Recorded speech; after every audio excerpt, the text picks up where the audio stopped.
अस्सलामुअलैकुम दोस्तों, वेलकम करता हूँ आपका अपने चैनल पर। दोस्तों, बात करें अगर सुनामीज की तो ये दुनिया की सबसे खतरनाक नेचुरल डिजास्टर्स में से एक है।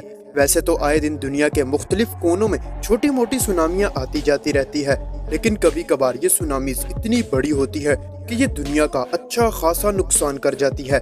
2004 में इंडियन ओशन में हुई सुनामी का इंसिडेंट आज भी बहुत से लोगों को याद है, जिसमें करीब 30 फीट ऊंची लहरें उठी थी और इसी वजह से इंडोनेशिया, साउथ एशिया और ईस्ट अफ्रीका में बहुत ही ज्यादा तबाही हुई थी और करीब 2.5 लाख लोगों ने अपनी जान गंवा दी थी। लेकिन क्या आप जानते हैं कि सुनामीज आखिर कितनी ऊंचाई तक उठ सकती है? आज से कुछ साल पहले यानी 2011 में जापान में बहुत ही बड़ी सुनामी आई थी। इंडियन ओशन सुनामी की तरह ये सुनामी भी अर्थक्वेक की वजह से आई थी, जिससे करीब 40.5 मीटर्स ऊंची लहरें उठी थी, जो अमेरिका के स्टैचू ऑफ लिबर्टी की हाइट से सिर्फ 5 मीटर ही कम थी। हालांकि इस सुनामी से जान का ज्यादा नुकसान तो नहीं हुआ, लेकिन इसने जापान को फाइनेंशियली बहुत ही ज्यादा नुकसान पहुंचाया था, क्योंकि इसकी वजह से पानी ओशन से 10 किलोमीटर तक शहर के अंदर आ गया था।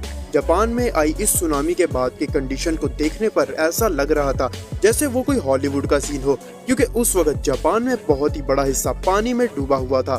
दोस्तों, इस सुनामी से जापान को करीब 22 करोड़ रुपयों का नुकसान हुआ था, जो कि साउथ अफ्रीका के जीडीपी से भी ज्यादा था।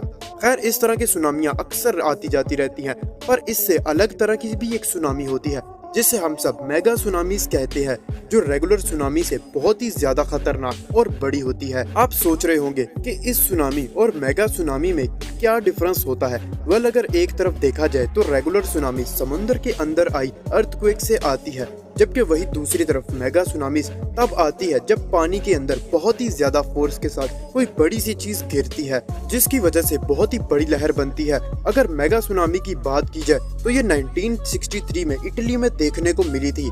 आप सभी को ये जानकर हैरानी होगी कि वेनिस से करीब 100 किलोमीटर की दूरी पर इटालियन गवर्नमेंट की तरफ से बहुत बड़ा डैम बनाया जा रहा था, जो कि उस वक्त का सबसे ऊंचा डैम था। उस डैम की कंस्ट्रक्शन में सबसे बड़ी गलती ये थी कि इसके वाटर रिजर्वोयर को ऐसे पहाड़ के नीचे बनाया गया था जो बहुत ही ज्यादा कमजोर था और जिससे अक्सर औकात बड़े बड़े पत्थर और लैंडस्लाइडिंग होती रहती थी। जैसे ही 1963 में ये डैम बनकर तैयार हुआ, उसके कुछ महीनों बाद ही इसके बगल में मौजूद पहाड़ के बहुत सारे हिस्से टूटकर पानी में गिरे, जो एक तरह की वार्निंग थी। हालांकि इस तरह की वार्निंग के बाद भी इटली की गवर्नमेंट ने इस पर ज्यादा ध्यान ना दिया और ऐसे लापरवाही के चलते एक दिन पहाड़ का बहुत बड़ा हिस्सा टूटकर पानी में गिर गया। हालांकि उस वक्त इंजीनियर्स ने इसका वाटर लेवल कम कर दिया था, क्योंकि उनका कहना था कि अगर ऐसे में पहाड़ का कोई हिस्सा पानी में गिरता भी है तब भी इससे कोई खासा नुकसान या तबाही नहीं होगी।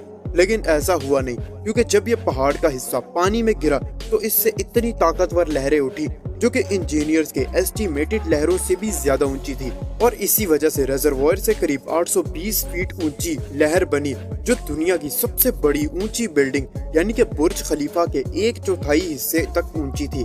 आपको ये जानकर हैरानी होगी कि इस पहाड़ के रिजर्वोयर के गिरने की वजह से पानी के अंदर एक बहुत ही बड़ा गड्ढा बन गया था, जो कि 80 मीटर चौड़ा और करीब 200 मीटर गहरा था। अब जब इतनी बड़ी लहर उठी थी तब इसका तबाही मचाना तो तय था, और हुआ भी वही, क्योंकि इस मेगा सुनामी से बनी लहर पहाड़ी से नीचे बनी विलेजेस तक पहुंच गई, जिस वजह से महज एक रात में ही करीब 2000 लोगों ने अपनी जान गंवा दी। लेकिन अगर आपको अभी भी यही लगता है कि ये आज तक की सबसे बड़ी सुनामी है, तो शायद आप गलत हो, क्योंकि 1958 में अलास्का के पास मौजूद लेटुआ बे जो अब तक की सबसे ज्यादा डिस्ट्रक्टिव सुनामी थी, और इस मेगा सुनामी के आने की वजह भी एक अर्थक्वेक ही था, और इसी अर्थक्वेक की वजह से वहाँ की जमीन खिसक गई, जिसकी वजह से वहाँ मौजूद पहाड़ के बहुत ही बड़े हिस्से पानी में गिर गए और करीब 1722 फीट की लहर उठी, जो बुर्ज खलीफा बिल्डिंग से सिर्फ 1000 फुट ही कम थी। इस खतरनाक लहर की वजह से वहाँ बहुत ही ज्यादा नुकसान हुआ था। हालांकि ये कई हिस्टोरिकल सुनामी से कम खतरनाक था, लेकिन हम इंसानों के सामने आई ये सबसे बड़ी सुनामी थी, क्योंकि अगर हिस्ट्री की दुनिया की सबसे बड़ी सुनामी की बात की जाए तो ये आज से करीब 6 करोड़ साल पहले आई थी, और वो भी उस एस्ट्रॉइड के चलते जो जमीन से आकर टकराया था, जिसने इस दुनिया से डायनासोर्स का हमेशा के लिए खात्मा कर दिया था। ये एस्ट्रॉइड करीब 10 किलोमीटर बड़ा था, और जब ये जमीन से टकराया तो इतनी ज्यादा एनर्जी रिलीज हुई थी जो 100 टेरा TNT बॉम्ब से भी ज्यादा थी। इस भारी एनर्जी अमाउंट से समंदर में 5.1 किलोमीटर जितनी ऊंची लहरें उठी थी, जिन्होंने रास्ते में आने वाली हर चीज को तबाह करके रख दिया था। और यही डायनासोर्स के खात्मे की भी वजह थी। अगर आपको ये वीडियो पसंद आई हो तो वीडियो को लाइक जरूर से करना। चैनल पर फर्स्ट टाइम आए हो तो चैनल को भी सब्सक्राइब करते जाना। मिलते हैं अगली वीडियो में।